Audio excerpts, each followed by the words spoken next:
Bonjour bien-aimés dans le Seigneur, en vous espérant bien portant,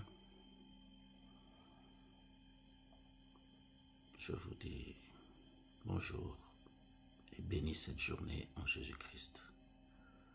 Même ceux qui agonisent, qui souffrent, qui pleurent, je crois que dans l'âme, qui est plus forte que la chair, vous ne pleurez pas, vous bénissez l'Éternel pour sa volonté. Une fois de plus, je suis là devant vous, comme un humble serviteur, un simple envoyé pour vous porter la révélation que Dieu m'a donnée ce matin. Nous allons lire un passage qui m'est venu à l'esprit par la grâce de Dieu. Il dit ceci. Nous sommes dans le livre d'Actes des Apôtres, chapitre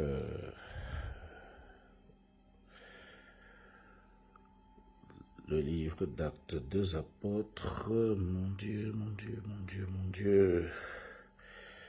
chapitre 24, je vais lire du verset 1er jusqu'au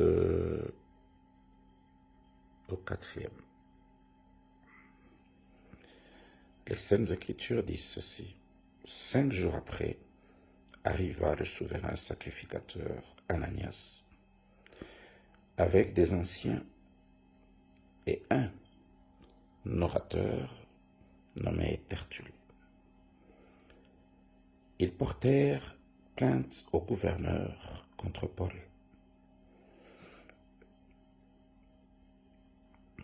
Paul fut appelé et Tertulle se mit à l'accuser en ces termes.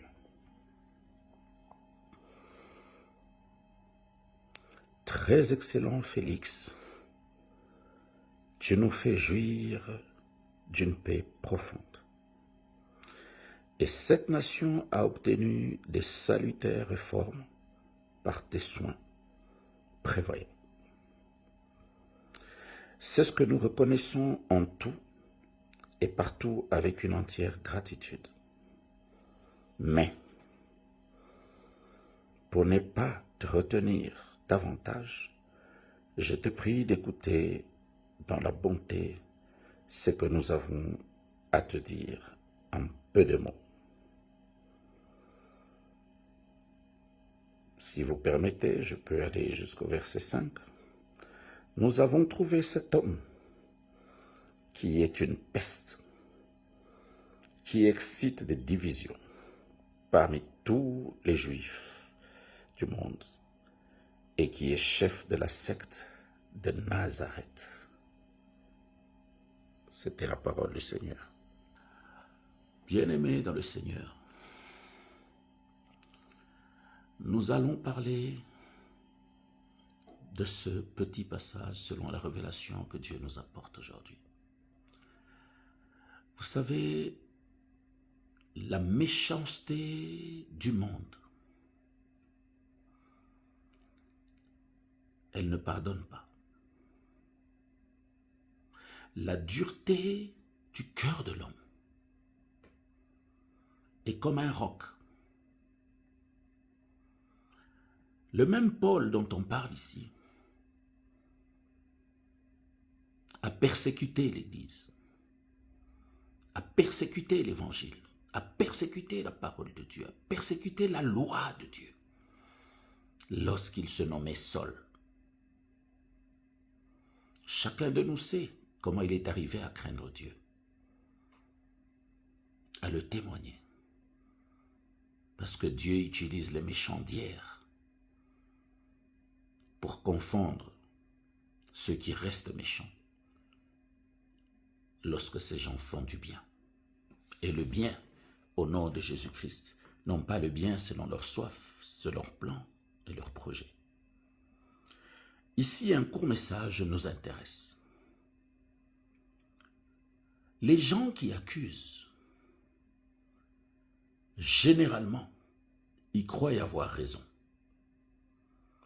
Mais avant de porter accusation, ils se concertent pour avoir des complices. pour avoir des traîtres avec eux. Ensemble, ils doivent agir comme des fourbes. Et ils pensent que lorsqu'ils t'accusent, lorsqu'ils doivent te condamner, lorsqu'ils doivent te mettre par terre, lorsqu'ils doivent rencontrer une autorité pour t'éteindre, te priver d'un certain bonheur apparent, d'une certaine joie apparente, ils doivent être nombreux. Parce que dans le regard humain, le nombre compte. Mais dans le regard de Dieu, ce n'est pas le nombre. Mais c'est ce que peut produire un seul grain, aussi petit qu'un grain de sénévé. Il peut porter un arbre à plusieurs fruits. Ce n'est pas la masse qui intéresse Dieu lorsque Dieu s'adressait à son peuple. Non. C'est la foi de l'âme qui est opprimée, qui est accusée, qui est pourchassée, qui est calomniée, qui est étouffée, qui est rejetée, qui est abandonnée, qu'on cherche à tout prix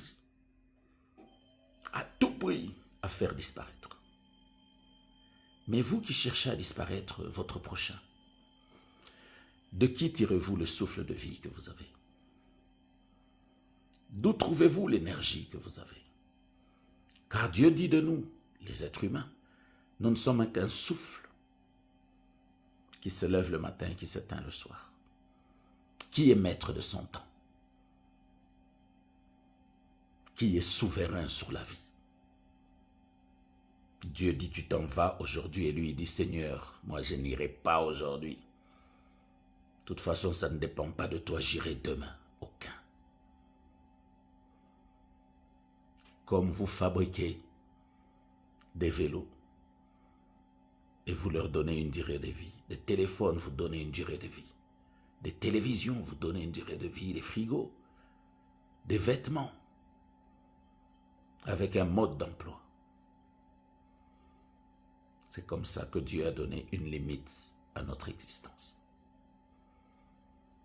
La chair n'est qu'une maison de transit. La chair n'est pas notre demeure.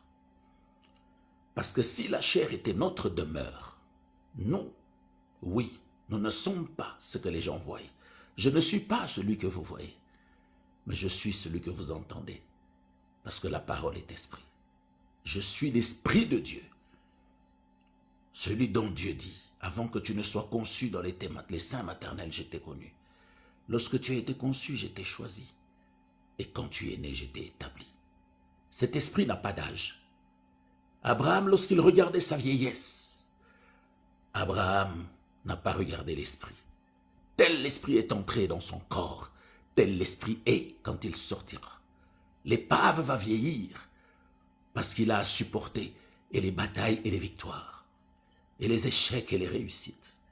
Ça l'use jusqu'au temps marqué où Dieu dit « Reviens à la maison du Père ».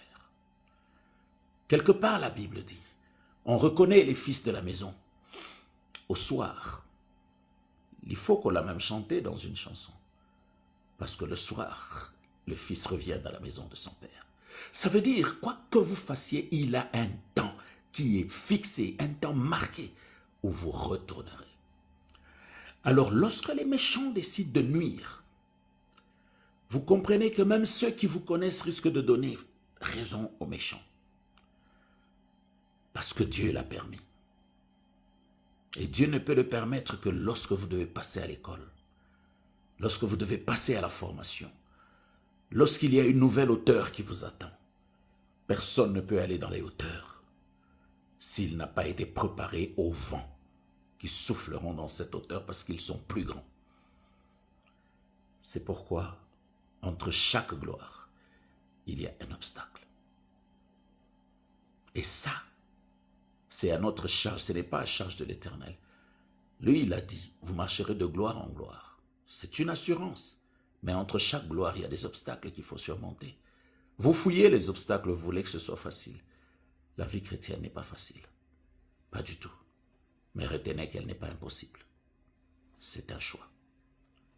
Entre deux combats, il y a des victoires, parce que l'Éternel dit, ce n'est plus vous qui combattrez, mais c'est moi l'Éternel qui combattrai pour vous. Alors je voudrais dire à quelqu'un, nous avons lu comment les gens ont choisi d'accuser Paul. Lorsque vous allez à la fin de ce passage, excusez-moi, vous vous rendrez compte que Paul a été accusé parce qu'il annonce l'évangile.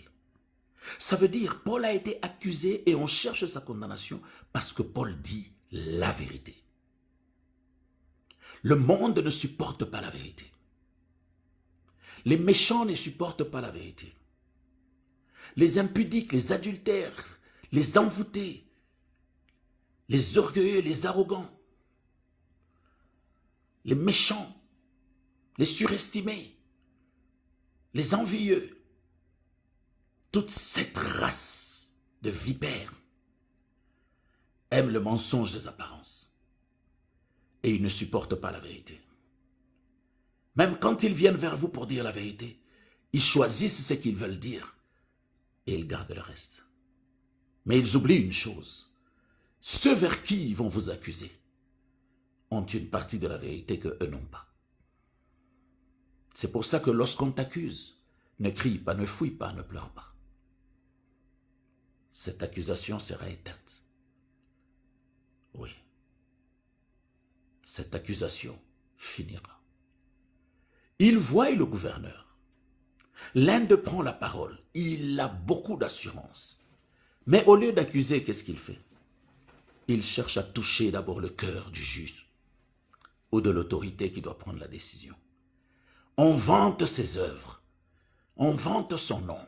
On vante son pouvoir. Ça le met dans le bain. Il est dans l'huile. Il se dit, voilà, ce peuple m'aime, ce peuple me connaît. Mais une chose reste vraie. Les gens qui t'accusent toi auprès d'une autorité sont les mêmes qui accuseront l'autorité. Je vous le dis, il en est ainsi. Et lorsqu'il vante, il prépare l'autorité à accepter toute la suite. Quelle est la suite? La condamnation de Paul. Parce que la prédication qu'il annonce, il ne l'annonce pas avec la force de la chair, mais il l'annonce par la puissance du Saint-Esprit. Et ce qui est de l'esprit, la chair ne le supporte pas. Cette personne qui t'accuse, peut-être que tu lui as fait du bien. Cet évangile que tu as annoncé a sauvé un membre de sa famille, a guéri un de ses amis, a suscité la foi de sa ville, de son peuple, de sa maison. Mais ça, ce n'est pas son problème. Son problème, c'est que toi, tu arrêtes. Parce qu'ils sentent que la vérité que tu amènes fait de toi un grand à leur place. Les titres et les appellations leur ont emmené dans des habitudes dont ils ne veulent plus se séparer. Et ils crient à qui veut les entendre. Nous sommes des archis ceci, des archis cela. Ils font des affiches où ils mettent leurs photos bien habillées, avec leur nom, et au bas de leur nom, des gros titres, des grandes appellations. Mais quand vous cherchez le nom de Jésus, il n'y est plus. Jésus nous a envoyés pour annoncer l'évangile. Parce que lui-même est l'évangile. Comment pouvez-vous annoncer Jésus sans le citer? De quoi parlez-vous? Et de qui parlez-vous? Qu'est devenue l'Église aujourd'hui? L'autel est renversé. Que font et où sont les justes? N'est-il pas écrit que si vous ne parlez pas de la sorte, il n'y aura point d'aurore pour le peuple? Pendant que les gens se sont agités à parler, avez-vous entendu Paul réagir? Non. Avez-vous entendu Paul dire que c'est faux? Lever son doigt pour demander la parole? Paul était calme et patient parce qu'il avait la vérité, il portait la vérité et il était la vérité. Quand on t'accuse, garde ton identité, celle que tu connais avoir reçue de l'Éternel. Parce que la Bible dit, c'est lui qui combattra pour toi. Le juste peut tomber, mais s'il se relève, il est digne du royaume. Je n'ai jamais lu quelque part que Paul était saint, mais j'ai lu que la foi de Paul était une folie qui a dérangé des peuples et des nations. Ta foi, qu'est-ce qu'elle produit? Ta foi porte-t-elle des accusations? Ou ta petite foi dont tu parles Parce que tu l'appelles grande, je l'appelle petite. Apporte vers toi des gens qui t'adorent, qui te louent, qui sont prêts à sacrifier leurs moyens pour t'habiller, te nourrir, supporter tes voyages, t'appeler daddy. Tu es le daddy de qui? La Bible dit n'appelez personne père, parce que tous vous avez pour père l'Éternel Dieu Tout-Puissant. Daddy, daddy, c'est quel évangile? Voyez la foi au début du ministère de celui que vous appelez daddy. Et regardez ce qu'il est devenu aujourd'hui à cause de vous. Vous êtes participant à l'état de l'âme, à la vie, à ce qu'est devenu celui-là que vous appelez daddy. Vous êtes participant. Vous serez frappé plus fort que lui. Lui sera frappé aussi fort parce qu'il connaît la vérité, mais il a voulu se laisser emporter par les plaisirs du monde, par les titres et les appellations, par le mensonge des apparences. Ce que je voudrais dire à quelqu'un aujourd'hui, c'est que s'il y a des accusations contre toi, ne crie pas et ne pleure pas, mais tais-toi. Garde silence, parce que c'est le temps où l'Éternel se lève au combat. Quand Dieu se lève, il y a la justice et la paix.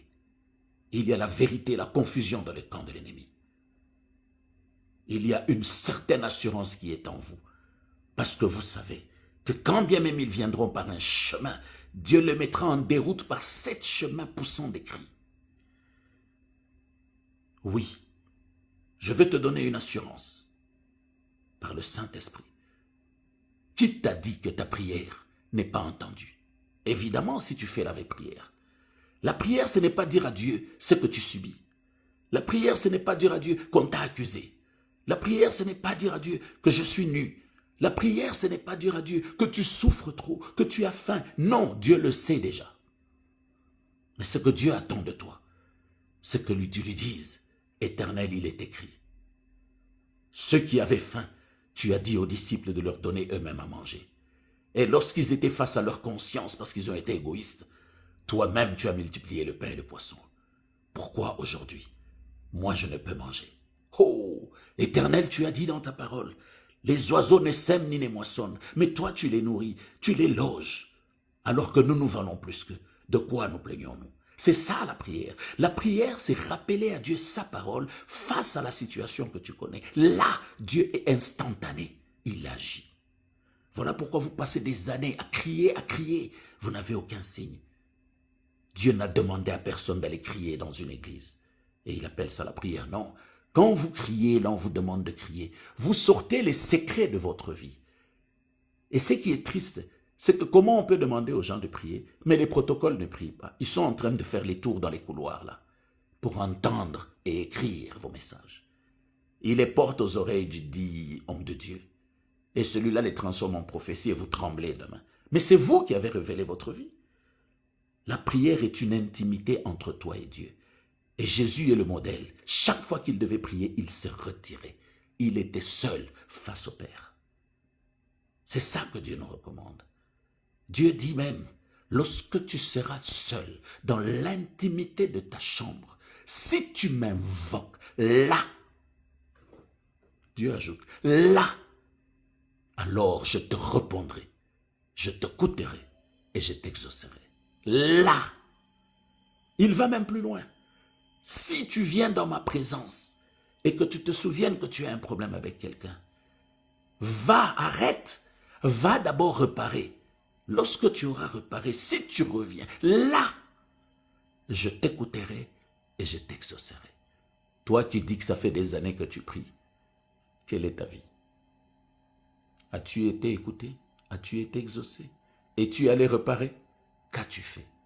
Et ça t'étonne. Oh, ça fait 25 ans. Ceux qui sont arrivés hier avancent. Mais Dieu ne fait pas de favoritisme. Dieu écoute ceux qui se soumettent à sa parole, ceux qui font sa volonté et ceux qui prient selon qu'il est écrit. Jésus est monté à Gethsémane avec des disciples. Quand ils ont atteint les limites de leur foi, lui est monté encore plus haut. Et dans l'intimité, il pria le Seigneur. Et les autres virent Moïse et Élie toi quand tu pries, qu'est-ce que les gens voient? Paul est devenu un homme que tout le monde appelle puissant. Paul a porté la parole et la révélation. Mais à cause de cela, le monde l'a accusé. Parce que le diable ne supporte pas qu'on retire de son camp même une seule âme. Le témoignage d'une âme qui était dans le camp du diable peut susciter la foi d'une multitude d'âmes. Et ça, le diable ne le supporte pas. Quand il sent que ça vient, il est aussi un accusateur. Mais imaginez-vous, la Bible dit, il est autant difficile à un homme d'entrer dans le royaume des cieux qu'il lui est difficile de faire passer une vache par le trou d'une aiguille. Mais le diable, quand il va accuser, ce n'est pas difficile pour lui. Aussi sale qu'il est, ça ne vous étonne pas. C'est parce que ton péché amène le diable à dire la vérité à Dieu. Et c'est la vérité qui lui ouvre les portes du ciel. Voilà pourquoi Dieu te frappe. Parce que c'est toi qui permets au diable d'entrer dans la présence de Dieu. Tu comprends aujourd'hui? Change ta façon de voir les choses. Si les gens t'accusent, ne t'étonne pas. C'est normal. Même si c'est ton meilleur ami, même si c'est ton voisin, même si c'est ton mari ou ton épouse, même si c'est celui que tu as appelé mon frère, ça ne doit pas t'étonner. Parce qu'en lui, il y a une peur. En lui, il y a une jalousie. En lui, il y a une convoitise. En lui, il y a quelque chose qui le pousse à ça. Il veut tirer quelque chose de toi. Mais il n'a aucune autre porte que le mensonge. Parce qu'il est du monde. Mais il connaît ta foi. Il sait que tu pries le Christ. Mais il croit que, multipliant des témoins, il te vaincra. Non, c'est Dieu qui est en train de t'amener sur la voie de la prophétie en utilisant ceux-là que tu appelles méchants. Et nous disons souvent, les méchants sont nos ouvriers. Ils travaillent pour nous. Ils corrigent des choses pour nous pendant que nous sommes à l'école de Dieu. Alors, ne te soucie pas de ceux qui t'accusent. Ne te soucie pas de ceux qui te condamnent. Ne te soucie pas de ceux qui te jugent. Ne te soucie pas de ce que le monde pense. Mais soucie-toi de ce que Dieu t'a dit. C'est là qu'est la gloire. Et là, sois patient, sois calme. Au moment favorable, Dieu mettra en toi des paroles pour les séduire et les convaincre. Ainsi dit l'Éternel. Que Dieu bénisse sa parole et qui bénisse chacun de ceux qui la reçoivent, qui la comprennent et qui entendent ce que Dieu leur a apporté comme message aujourd'hui. Soyez bénis en Jésus-Christ et bon mardi à chacun de nous. Amen, amen, amen.